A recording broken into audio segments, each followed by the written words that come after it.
我哋每一個良性腫瘤嘅嘢咧，喺我哋嘅醫書上面都係講，佢都係由一啲痰飲淤血去慢慢積聚而成嘅。咁我哋如果早啲喺佢未積得好硬嘅時候，我哋已經每一天預防啊，你個身體都會少好多呢啲嘢。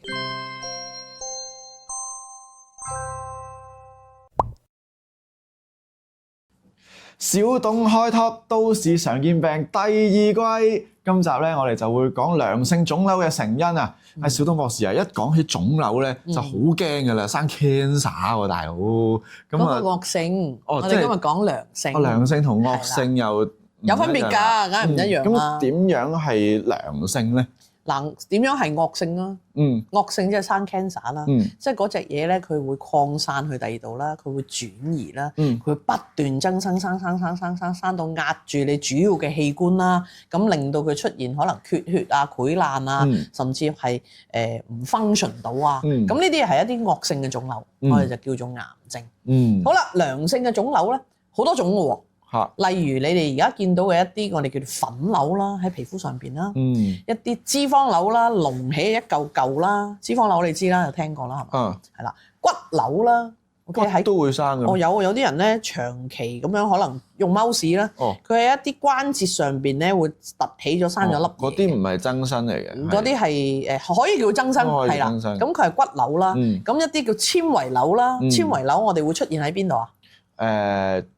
唔知纖維瘤就出現喺子宮啦、卵巢啦、乳房啦，OK， 甚至肺嘅纖維化咧，我哋都可以當佢係一種良性嘅增生嚟。OK， 咁好啦，仲有啦，血管瘤啦，血管瘤會出現喺邊度咧？肝啦，好多時候我哋去做一啲body check 啦，咁我哋會發現，肝點解有個血管瘤啊？或者有陣時照腦嘅時候，你哋突然間發覺，腦裏邊有個血管瘤喎。咁呢啲咧都係良性嘅腫瘤嚟嘅，OK，咁佢就唔會話走嚟走去啊，會不斷增生。佢哋一般嚟講係大到某一個程度 ，OK， 幾 cm 嘅啫，1 cm、2 cm 唔係好大嘅，咁可能佢就會停啦。咁但係子宮肌瘤同卵巢肌瘤同乳房嘅瘤咧，良性瘤咧，佢都有機會大好多嘅喎。咁所以咧，良性腫瘤都有機會變大。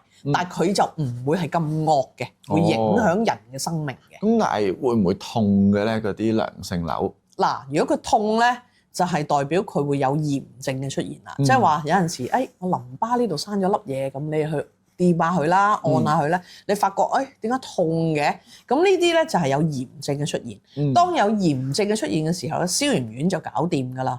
OK， 咁痛就會咁啦。嗱，肝嘅血管瘤啦，腦嘅血管瘤啦，甚至係乳房嘅纖維瘤啊，或者子宮卵巢嘅纖維瘤，你係冇乜感覺嘅，你係完全唔知自己生咗嘅。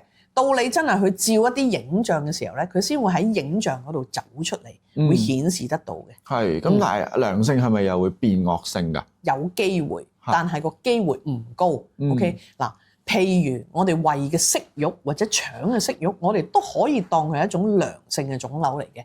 嗱，一般嚟講啦，胃腸科醫生話俾我聽，喺胃嘅息肉咧變嘅機會少啲嘅。但係腸咧，點解我哋咁緊要經常叫大家咧每幾年就要做一次大腸嘅篩查咧？就係因為喺腸裏邊嘅息肉咧，佢好多時候咧大下會變樣嘅喎。佢一變咧就係由良性會變咗做惡性。另外一樣嘢啦，喺膽囊裏邊一種我哋叫做 cyst 啊，即係都係息肉啦，膽息肉。其實大家都要留意嘅。當佢咧喺一個好短時間佢增大嘅時候咧，醫生都會叫你喂將成個膽囊攞走佢啦。因為點解咧？膽囊嘅息肉咧，佢變嘅機會都係比較高嘅。係，即係唔理佢良性惡性都好啦，一有就最好都清咗佢。冇錯啦，咁呢啲都係因為啲淤血啊，喺中醫嘅角度，淤血啊、血管增生啊、老化或者係我哋喺飲食啦，脂肪瘤就係我曾經講過喺呢啲位咧有啲叫汗管瘤啦。係 OK， 汗管瘤就因為食咗好多內臟嘅嘢啦，咁佢就會增生啦。咁同樣地，如果譬如我哋生喺手臂，我曾經見過好多個病人，佢哋係遺傳性嘅，就話公公爺爺可能佢哋係全身都有脂肪瘤嘅，佢全身有過百粒脂肪瘤嘅，大大細細都有機會有嘅。咁但係有一樣嘢好容易大家去分辨佢嘅 ，OK， 佢生咗出嚟，咁驚唔驚咧？我生咗粒疣 ，OK， 咁好啦，你第一時間做咩咧？就去喐下佢，睇下佢喐唔喐到嘅。如果佢喐到啊，即係你譬如有粒嘢生咗出嚟啦，咁你咪揸住嗰粒嘢睇下佢喺個表皮度，你喐唔喐到佢咯？如果你喐得到佢嘅，咁佢多數都係良性，同埋係圓嘅，比較圓形啲嘅，就冇乜邊界，即係唔吉手咯，我哋叫做係啦，唔礙手啦，佢就好圓卜碌嘅。咁呢啲咧就係冇咁擔心你肉眼見到嘅嘢，裏邊嗰啲當然大家推唔到啦。OK。咁但係我哋譬如個身體咧，仲會有啲咩原因？即係話除咗頭先可能食得多內臟啊，或者有少少遺傳，有冇其他原因係會導致身體出咗呢啲咁嘅粒粒？有喎，驚佢會係一啲瘤啊。荷爾蒙啦，我頭先所講嘅喺性腺上面生嘅嘢啦，譬如乳房，我哋經常會見到女性會有好多纖維瘤會走出嚟嘅。咁呢啲纖維瘤走出嚟，唔單止係因為佢情緒嘅變化啦，情緒係直接影響荷爾蒙嘅變化嘅。咁所以當荷爾蒙開始喺一個女性身上面變化嘅時候咧，佢就會令到佢生一啲好古怪嘅瘤體。咁好啦，佢個瘤體一路生，有陣時我見到有啲人可能係一邊乳房佢有6粒嘅可以，咁就係其實唔使問噶啦。佢嘅情緒一定唔好嘅，即係大上大落或者好抑鬱、好焦慮、好緊張嘅人，佢就會出現呢一啲咁嘅情況嘅。好啦，第二就係話血管咧，佢會異常增生，呢啲都係一個先天性嘅遺傳嚟嘅。佢啲血管突然間增生突咗一嚿，即係好似我哋講緊嘅一啲類似係一啲靜脈曲張啦，佢係因為長期一個企啦、坐啦，令到啲氣血亦都唔通啦。咁呢啲唔通咧，我哋叫血瘀。呢啲血瘀咧都係會積下都變成一啲良性嘅血管瘤嘅。咁呢種增生、老化、經絡不通、淤血，全部通通都係形成一啲良性嘅腫瘤，好主要嘅原因。但係如果係因為情緒而衍生咗一啲一粒粒咁樣出嚟啦，咁會唔會可能心情啊情緒好返之後，佢會自己冇咗嘅咧？佢會細啲，係啦，佢冇咁脹。例如我講一樣嘢，同情緒係幾乎100% 係有掛鈎嘅一種腫瘤，良性嚇，就係甲狀腺嘅腫瘤。嗱，甲狀腺你有聽過甲亢啦，係咪？甲亢就成個好似大頸泡啦，我哋叫做佢就係喺甲狀腺嘅位咧，就見到佢脹咗嘅。但係你會出現咧好多結節啊，我哋叫做。咁呢啲叫單純性嘅甲狀腺囊腫，即係話同甲狀腺素冇影響嘅。佢嘅 T3、T4、TSH 係冇影響嘅，但係佢就出現咯，喺呢度有一粒，呢度有一粒。咁曾經咧有好多人咧就係因為呢啲咁樣出現，多數我見到都係40零50歲啦。咁啊，工作壓力好大啦，可能位高權重嘅人啦，咁佢哋要處理嘅事情好多，佢哋嘅壓力好大，咁形成咗佢哋有一種單純性嘅甲狀腺嘅囊腫，呢個就係情緒啦。咁呢一啲係良性嘅，佢好細機會會變成惡性嘅。咁但係我哋要處理佢噶嘛。OK， 咁所以第一件事就係話要將自己嘅情緒放翻輕鬆啲。咁啊，第二件事就係唔好食咁多辣嘢、刺激性嘅嘢，或者發嬲啊。其實佢哋好明顯嘅。一嬲啊，或者食啲勁辣嘅嘢咧，你發覺佢係大嘅，你摸到嘅，或者壓住條氣管食道嘅，會有呢個感覺嘅。咁除咗呢個甲狀腺嘅瘤之外，仲有啲咩地方生嘅瘤係多數都良性嘅咧？好難講嘅喎，因為佢會生出嚟，佢多數良性。嗱，頭先我所講性腺會有啦，咁啊骨瘤會有啦，咁囊腫嘅嘢咧，其實我哋見到喺呢個肝上邊，我哋會見到佢有啦。咁喺胃啊裏邊就係息肉啦，心臟咧就好少見到嘅。OK， 脾胃脾臟亦都好少見到嘅。胰臟我哋都係見到係偶然會見到一兩粒息肉嘅。咁其實基本上係呢紮嘅地方我哋都會生。咁當然喺頭皮啦，我哋有陣時都會見到啲人有生啲一隆起一嚿嗰啲啦，嗰啲都係脂肪瘤或者係粉瘤嚟嘅。咁粉瘤咧就係因為佢嘅毛囊啊嘅油脂分泌過剩，然之後咧同啲角質層嘅增生咧黐埋咗一齊，搞下咧佢就會發炎嘅喎。咁當佢發炎咗之後，佢就會形成咗呢一個我哋叫粉瘤啦。咁好多時候就呢啲粉瘤咧就會拗下會出血嘅，咁亦都會有痛啊有痕嘅情況會出現嘅。即係我見過啲人除咗頭，可能耳仔側邊啊或者點樣會生嗰啲一粒都嗰啲係疣嚟㗎，嗰啲就疣嚟嘅，疣嚟嘅係啦，都可以叫良性嘅積聚物啦，我哋叫做係啦。咁呢啲就係有就係一啲 HPV 病毒嘅嘢啦，咁啊又係另外一樣嘢嚟嘅。係，咁但係我嗰陣時咧有個 auntie 啦，佢就又係甲狀腺嗰度咧就生咗個良性瘤咁樣，咁醫生都話其實冇乜嘢嘅，不過都做手術割咗佢啦咁樣。咁係咪咧？不管嗰個瘤係良性也好，惡性一定要醫啦。咁就算良性都好，係咪都做手術切咗佢會好啲咧？而家咧其實唔係好興再做手術㗎啦，不過好多人都唔知啦嚇。其實有一種電療咧，或者係打針咧 ，OK， 好準嘅。佢瞄準佢，譬如啱啱有個 patient 都係，佢係甲狀腺度有一粒 ，OK， 咁啊唔知1.8 cm 咁上下啦，唔係好大嘅啫。咁佢又覺得醫生話俾佢聽，你割咗嗰粒瘤，其實佢會翻發㗎。如果你情緒再唔好，你荷爾蒙失調等等，佢都係會再走翻出嚟嘅。咁於是咧，佢哋而家有一種好新嘅方法就係打針，OK 就唔知一種咩物質啦嚇。咁總之係瞄準佢打落去 ，OK 打完隔一段時間已經發現佢係唔見咗縮細咗。哦，係啊，直接就打落去嗰個瘤嗰度。係啊，所以唔係一定要做手術㗎，大家可以去揾下呢一啲最新嘅科技啦，唔好成日停留喺一啲我哋叫古代嘅醫學上面啦，呢個唔叻㗎嚇，係啦。咁呢個第一啦，咁第二就係話。喺中醫嘅角度，呢啲咁嘅甲狀腺瘤又好，乳房嘅少少纖維瘤又好，或者甚至子宮肌瘤都好，對我哋嚟講咧冇難度嘅。冇難度嘅意思。中醫又有另一啲方法醫嘅。中醫嘅方法好簡單，如果係一啲咁明顯嘅地方，譬如喺手上邊或者係一啲皮膚上面，我哋見到脂肪瘤粉刺咧，我用外敷嘅方法已經搞掂。嚇！但係嗱，你皮膚上面啊話啫，咁你甲狀腺都係喺甲狀腺好難敷啦，咁我哋可以搽藥膏嘅，呢個第一。第二就係我哋可以食中藥，食中藥咧有一種我哋中藥就叫做消痈散結嘅嘢，好犀利㗎。我醫咗已經好多人㗎啦，佢哋無論甲狀腺啦，或者喺乳房上邊嘅我哋叫乳癖啦，咁佢哋食咗中藥大概2個月至3個月咧，已經可以由4 cm 嘅嘢咧係收到得返1 cm 嘅。係好神奇一樣嘢，你哋可能好多人都未試過用中藥去將呢啲咁嘅有形嘅物質咧，係直頭將佢係消失得無影無蹤。但係呢個係的確每一日都發生緊嘅事啊嚇。因為真係好多時啲人生 cancer 一定係諗到去睇西醫做。生 cancer 唔同啊，睇而家啱啱講嗰個係良性啊。啲良性瘤啫，但係都會覺得要做手術切咗佢噶嘛，咁你無端生個瘤咁樣，即係好少會諗到原來中醫咧用中藥係可以將佢縮細到冇咗。係啊，咁肉瘤都得㗎。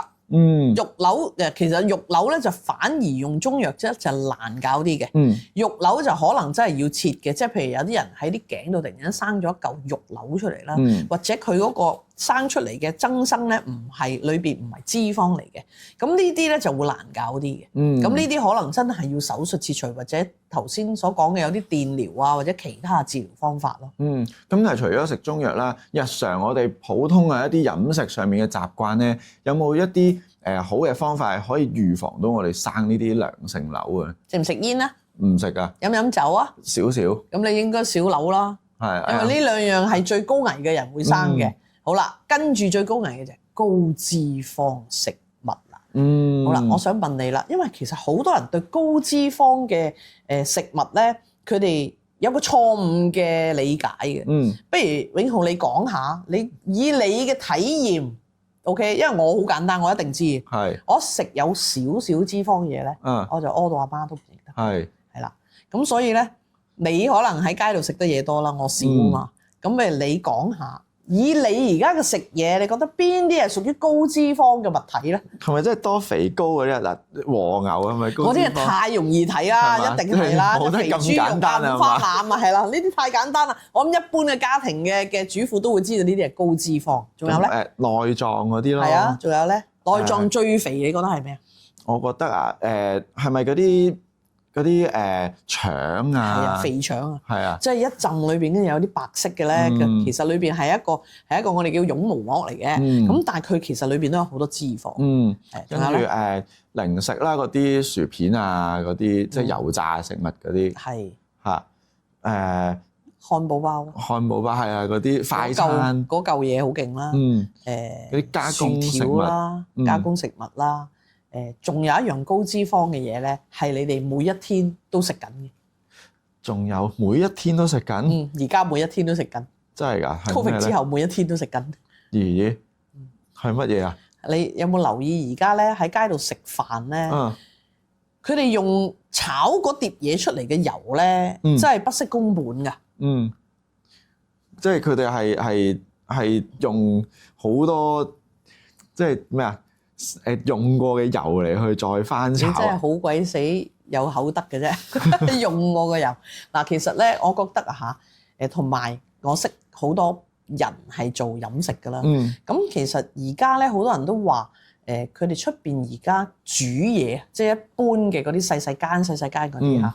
咁其實好多時候咧，以前我哋咪曾經有段時間政府肯幫我哋去 check 下邊度用地溝油，OK， 咁於是咧就可能起訴啊、阻截啊等等嘅嘢啦。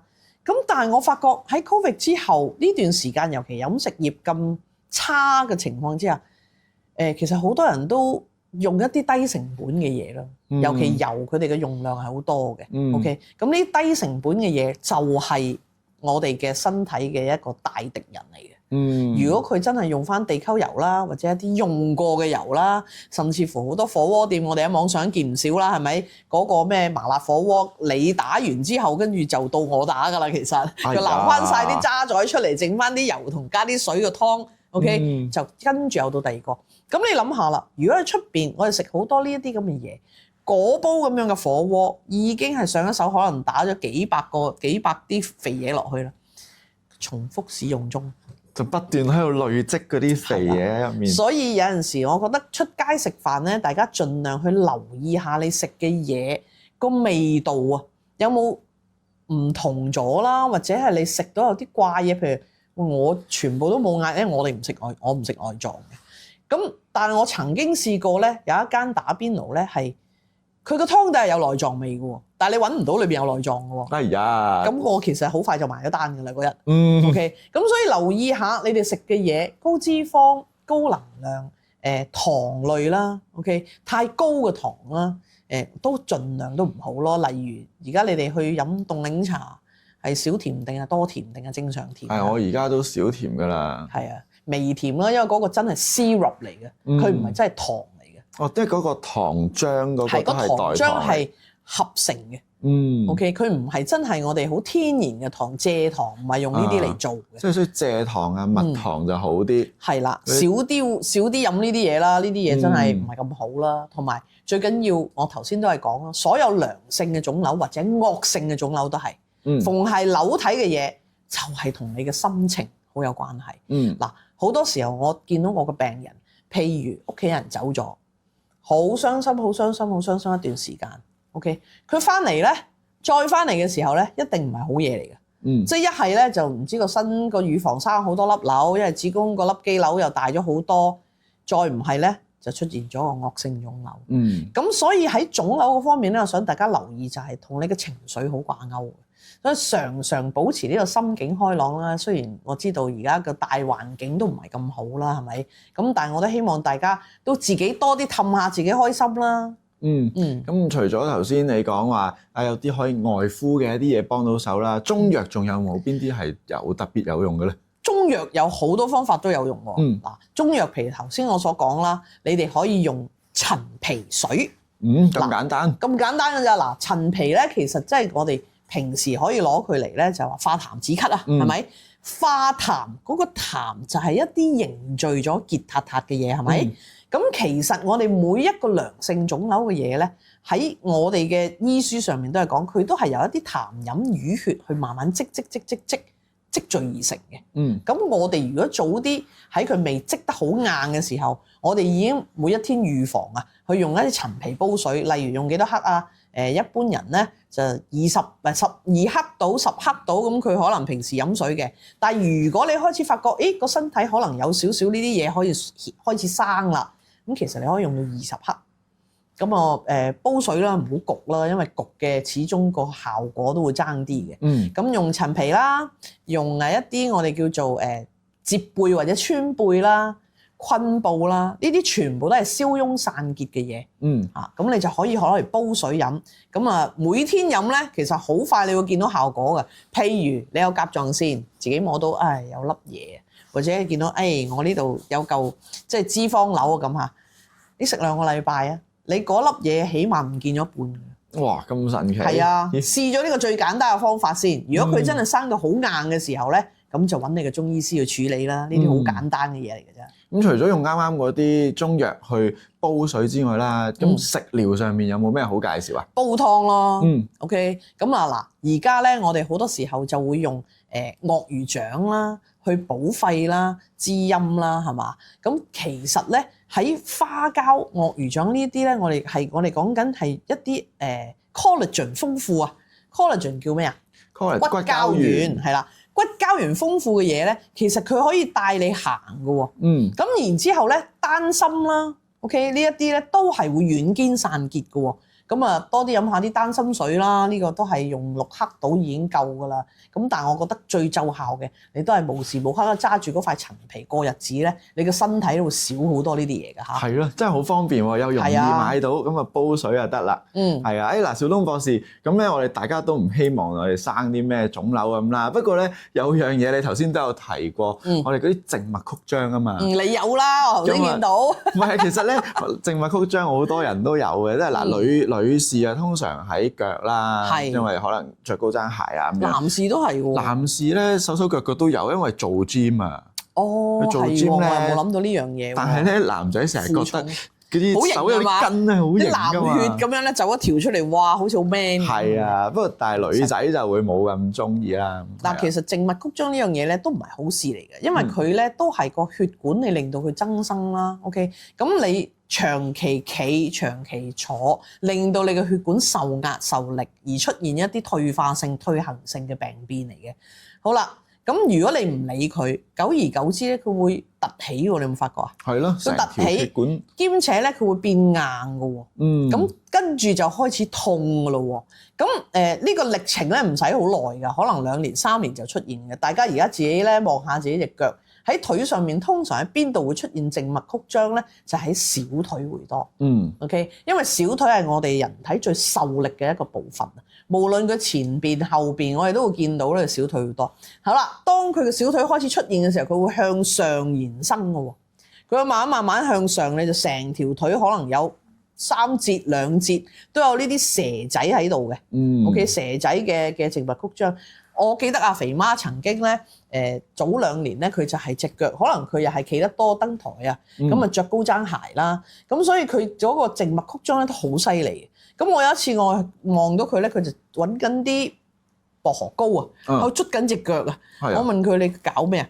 佢話：哎呀，好痛啊！呢度靜脈曲張啦，企得多啦，係嘛？咁肥媽又有翻咁上下重量啦，係嘛嘛？咁跟住我就話：使乜咁複雜啫？